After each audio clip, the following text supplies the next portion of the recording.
महादेवियों के 3 ऐसे शक्तिशाली श्रृंगार जिसका दर्शन अगर आपने गलती से भी कर लिया तो आपका पूरा जीवन मंगलमय हो जाएगा। नंबर 1, महादेवी का ऐसा दुर्लभ श्रृंगार आपने पहले कभी नहीं देखा होगा, क्योंकि महादेवी का ये श्रृंगार एक नारियल पर हो रहा है, श्रृंगार होने की बाद की सबसे दुर्लभ छवि।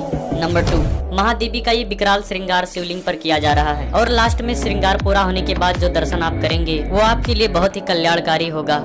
नंबर 3, ये है उज्जैन की गढ़कालिका जिनका श्रृंगार कुछ इस प्रकार से किया जाता है। वैसे इतने प्यारे दर्शन करने के बाद आज कोई घमंडी ही होगा जो कमेंट में जय माता दी लिखकर इस सनातनी चैनल को सब्सक्राइब न करे।